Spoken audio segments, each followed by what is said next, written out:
Rubenstein, and I'm a chartered psychologist, and I've been MD of Impact Consulting Psychologists for the past 21 years. And I'm going to tell you how moving from conflict to collaboration creates a positive environment for developing sustainable business growth by engaging employees and improving service quality. As you know, leadership and management development often focus on the hard skills or the task aspects of management. And we all know that research has consistently shown that it's the people skills which define the most successful leaders. So what we're going to share with you today is a journey which goes from our research to an applied model which we've used in organisations. And I'm going to illustrate with case studies that will be applicable to your own organisations. And I'm going to focus on how employee engagement and a positive work climate contributes to performance, productivity, and improves customer service. I'm going to share the success that we've had in skills development in organisations that are committed to their workforce and their customers. So what we found is that anxiety about failure can fuel stressful work cultures, which encourage negative behaviour and invite excessive managerial control. And that's a really important point. And stressful workplaces lead to uncharacteristic behaviour by individuals, and this creates a climate which can become oversensitized to anything that's perceived as negative. And we know that successful businesses create a desire to achieve success rather than looking at failure, which drives quality. It delights customers and it improves productivity, which, as we know, leads to business growth. So in the current economic climate, in this very volatile, uncertain, complex and ambiguous world that we're living in, managers may not let their teams take the initiative in the way that is good practice because they fear failure and they become risk averse. And we know that pressure to do more with less can create anxiety, which leads to stress and negative behaviour in organisations. And what we need to do is to take action when we notice negative behaviours, to stop them spiralling downward into a negative working environment. And we need to be positive and create a desire to achieve success rather than avoid failure. I'm sure you all know that there's a difference. I see a few people nodding. And it's crucial to engage with our colleagues to create that collaboration. So I'm now going to ask you to participate in something. I hope it's not too early in the morning. You've all had your caffeine fixes. Okay, so what does your experience tell you? What I'd like you to do is turn to your neighbour, hopefully you've got one, we've got a pretty full session, and take a couple of minutes to discuss your experience in your organisation. How does it fit with what I've been talking about? Does it ring any bells? What's your experience of positive and negative behaviour in your organisations? What's the impact that it has on employees? And how does it impact on your levels of engagement? So a couple of minutes, and then Susan is going to come round, and if anyone's got any offerings that they want to share, I'll be happy to hear them. So 2 minutes, I'm going to time you. Okay, thank you.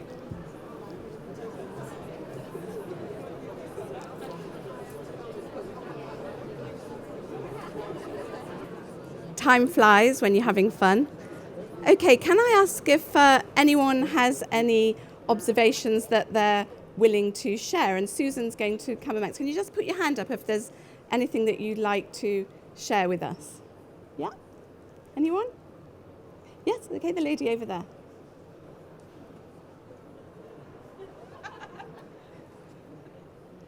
Go on. What's your name? Essentially what we were saying was that it's all very much about... Maggie, a bit now. Sorry. Yeah? We were just saying that it's very easy for us to go very quickly into the negatives. Yes. And from our perspective, we were talking that we've actually had experience abroad, so we've actually come across the cultural difference, which is very much more of a positive. We can try this, or let's give it a go. Whereas at home, we tend to be very much more about, oh well, what's that going to mean to me, and how is that going to make my life different? Yes. So it is quite a different thing. Yeah, that's really, really helpful. And I'm going to be talking more about when you turn the focus onto the customers rather than thinking about yourself, but how quickly we go into that downward spiral. Thank you very much. Anyone else got anything they'd like to share to add to that? Yes, the lady over here in the lovely pink cardie. It feels in a lot of organisations I come in contact with that there's a huge fear of failure. Yes, and absolutely. That fear of failure leads to shadow behaviours. So yes. And once you've got into that, it goes in a spiral. Because yes. once you've got a shadow behaviour, the response to it is also, going to the dark side. So, yes, exactly. And so it gets greater and greater, and the tension and the climate deteriorates. Exactly. That's really great, because that's exactly what, thank you very much, Suzanne. That's exactly what our research has shown. And what we can see, just as you were describing there, that when we fail to communicate and adapt, we often get the negative spiral. How many of you recognize this spiral? Show of hands. Yeah? So it really resonates with people. And how many of you have worked in organizations where it's top-down management with no opportunity for people to reach their potential? Yeah, I've worked in organizations like that in the past. It's sad, isn't it, that we're wasting people's potential. And in the development of our organization behavior audit, we found that in a blame culture where people believe they're doing their duty by responding to their bosses, they feel pressurized, and their managers fail to understand why increasing the pressure fails. So they increase the pressure even more, leading to stress and perceptions of bullying. I'm sure we've all been there. So what we found is that fear leads to compliance and not commitment or innovation, that financial incentives alone do not increase work satisfaction, and that task-focused performance appraisals do not improve performance. And in fact, our research shows that in 33% of cases, this was made worse. And the goals set only by others are not motivating. And over time, they result in this downward negative spiral. And we also know from our work that investigations into bullying nearly always concentrate on individual culpability, not the contextual culture. Every day in the news, there's another case of an organisation where they are failing and things have gone wrong. I don't need to mention them, we all know who they are. And recently, we've had an increase in requests for stress management programmes. Well, being really frank with you, we prefer to work on the causes of stress in the organisation, not what I call putting sticking plaster on gangrene, because we know what happens then, the limb drops off. And negative climates lead to negative behaviours. So we're all familiar with the use of internal politics, self-interest, lack of commitment, lack of support, poor communication, lack of direction, lack of autonomy. I'm sure as specialists who have something or other to do with HR managers, you're all familiar with this. And what we know is that there are the knock-on effects of increased litigation. It costs money. It costs human lives. People are stressed. There's sickness-related absence. So what does good look like? So in the current climate, where people are making savings, even though the economy is supposed to be booming, and coping with change, attempts at transactional, top-down solutions are likely to fail. We need to focus on the positive. And we get better results through engaging staff rather than presiding over a command culture. If people are given control and feel included, they'll create a positive climate. And if they bring in new ideas and continuously improve, this will bring about business growth. So I'm going to share with you a case study about the diagnosis of problems, and later I'm going to tell you how we were able to bring about the positive spiral. So we were called in by the HR and OD director of a very large public sector organisation where a climate of fear and mistrust had developed, and this had pushed the organisation into the downward spiral. There was burnout, there was negative behaviour amongst staff, increases in litigation, employment tribunals, staff turnover, and lots of absenteeism. And we used the organisation behaviour audit, which is an online tool designed to take the temperature of the organisation in terms of its culture and what's normal for that organisation and what is acceptable behaviour there. Now, research tells us that there is a difference between behaviour, as I said earlier, which is motivated by a desire to achieve success, and that which is an attempt to avoid failure. So in this organisation, it was very much about fear of failure. And we know that, as I said earlier, anxiety about failure can lead to stressful work cultures. And stressful workplaces lead to uncharacteristic behaviour. And we know that we wanted to help them to turn this into a positive culture. So what we say is that the organisation behaviour audit helps to accentuate the positive and eliminate the negative. Don't worry, I'm not going to sing. So what did we find? We found that people were encouraged to keep calm and carry on.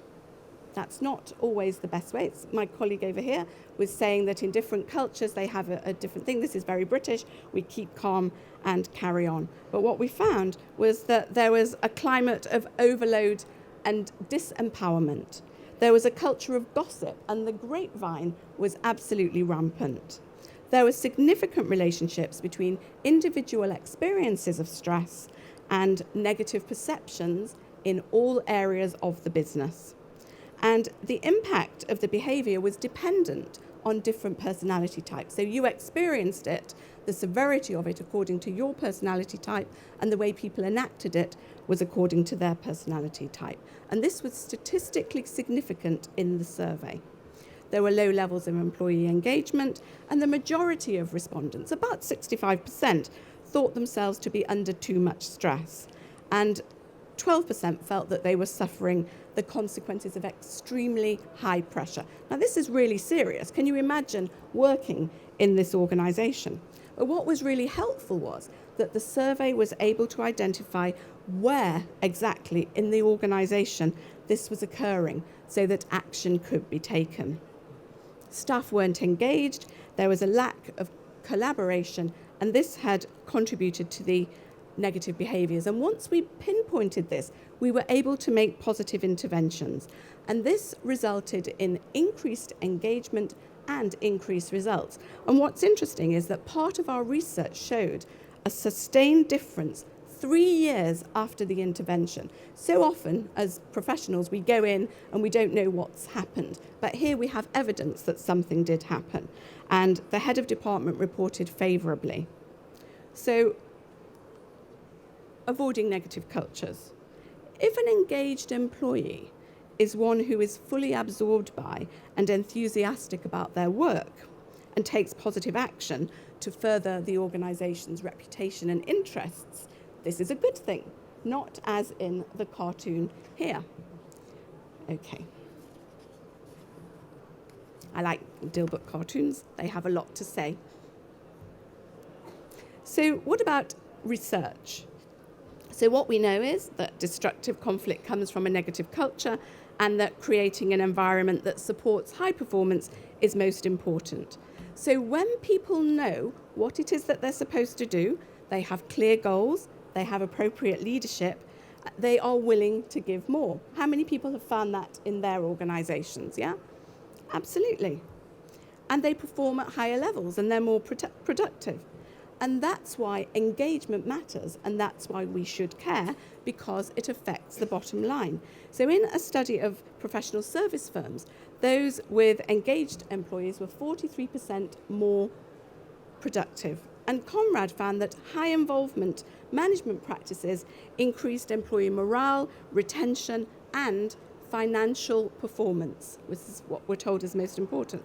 And employees that have the highest level of commitment perform 20% more effectively and are 87% less likely to leave the organisation. And we all know how much it costs when people leave the organisation. So focusing on good performance, meeting goals and leading staff to develop skills will increase staff engagement, and there will be better outcomes.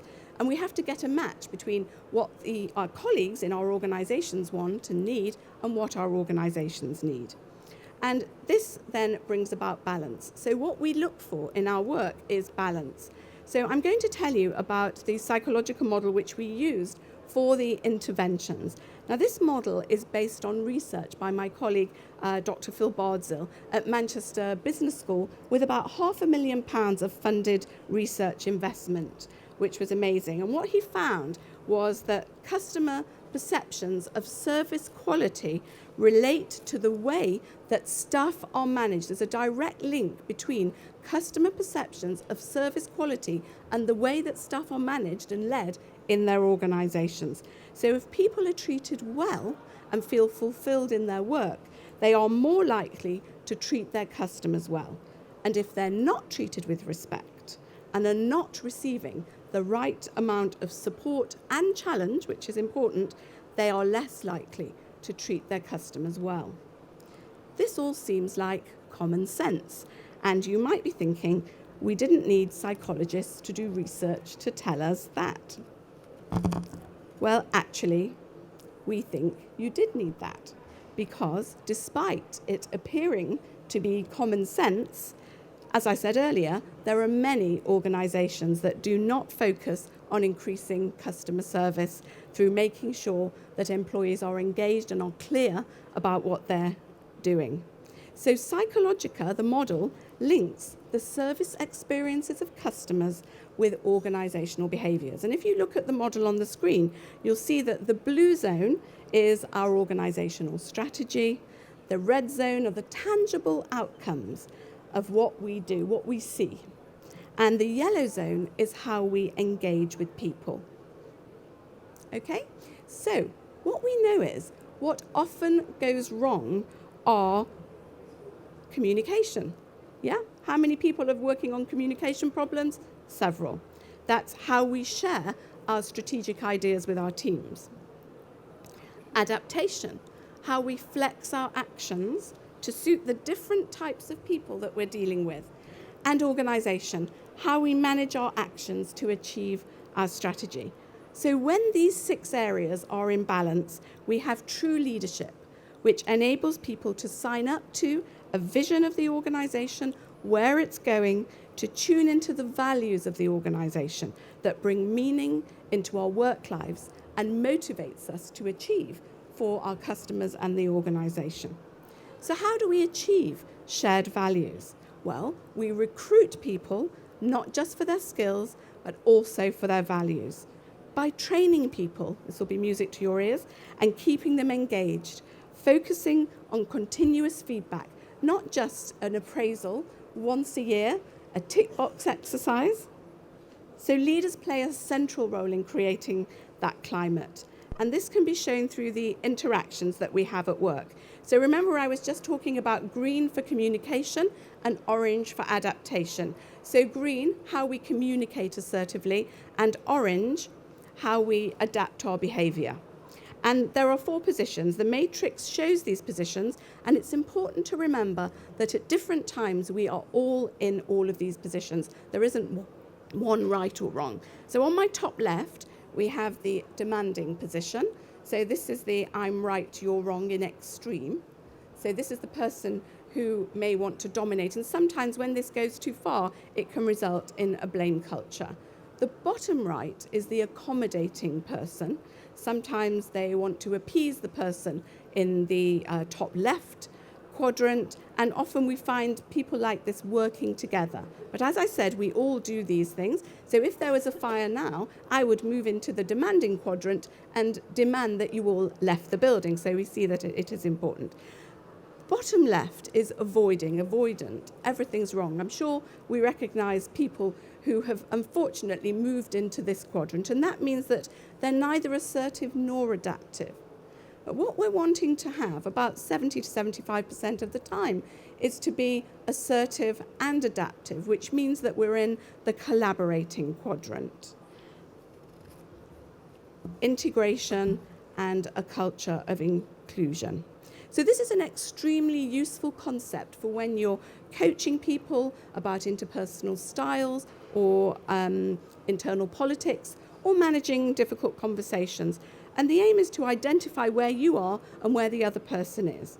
And we also find that this model is helpful in a 360-degree tool. So in our case study then, we carried out an intervention and we used many of the tools from the psychological model. And following the organisation behavioural audit results, we worked with the teams using these tools and in workshops, coaching and bespoke surveys. So we worked to help them to set their vision and strategy, to reset it, and to develop their emotional intelligence, to focus on engagement, linking to the values of both employees and customers. And yes, we talked to customers to see what their perceptions were. And we looked at the red zone in helping them to embed their change. So we used Achieving Aspirations, a coaching technique in the blue zone, which was related to people's thought processes, and it enabled the internal coaches to identify employee goals and the steps that were needed to achieve these. And we used psychological interactions, remember the quadrants I just showed you with the 4 faces, to focus on the yellow zone of emotions. And we helped individuals to develop their interpersonal awareness and to manage the emotional dynamics with their colleagues during the transition. It was part of a change from the old culture to the new culture. And then we used Aim to Agree to help embed the change, which is a simple structured process which helped negotiate collaborative outcomes. And it was a step-by-step process for some of the very difficult conversations that people had to have with their teams. And they were very appreciative of the partnership approach that we took with them, and it was very much a bespoke solution. So this is what they said following the interventions. I'll just give you a couple of seconds. I don't want to read it out. Modesty forbids me. But the team worked very hard. The team worked so hard to produce these results. And it was actually quite emotional hearing how people who were off sick for a long time were wanting to leave the organisation. And one of the unsolicited emails we got recently was saying that 5 years on, there was somebody who had been so disenfranchised and had been headhunted and offered a considerable amount more, and that actually because of the work that had been done, they decided that they wanted to stay in the organisation. And I have to say that did bring a bit of a tear to my eye. Okay, so what are you going to do? So you've heard all of this. What are you going to do? So we know that people see opportunities to develop their talents, training, and career development as the strongest drivers of job satisfaction. So it's not the money. The research tells us that it's the opportunity to develop in the role, which could be delivered by training and career development. They're the strongest drivers of job satisfaction and engagement. And we know that individual employees are on their own path for what they see as success. And they're all looking for different things. If I asked each of you in this room, don't worry, I'm not going to, what are you looking for? Some people would say, give me the money. Some people would be looking for promotion. Some people are more interested in work-life balance, security, and some people are looking for excitement. But it means that they all have their own definition of what success means to them, just as I might have that. And your organisation will also have an idea of what success looks like to them. The trick is to understand how to tap into things which benefit all parties. So identify what matters to employees and act on this. This increases customer focus. And as we know, increased customer engagement improves performance, productivity, and ultimately the bottom line. But all of this comes with a health warning. Please do not start measuring engagement if you are not going to take action. We know that where people do it and then don't do anything about it, it actually makes the situation work. So don't go there if you don't mean it.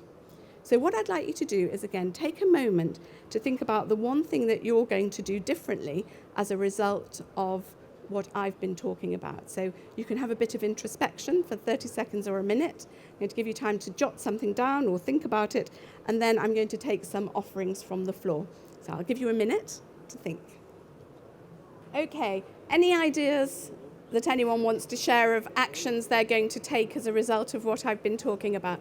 Have a show of hands. Anyone got anything that they're going to do, that they're going to take away? Anyone? Yes, over there. Thank you. Hi. Hi. I teach a lot of this stuff, Yeah.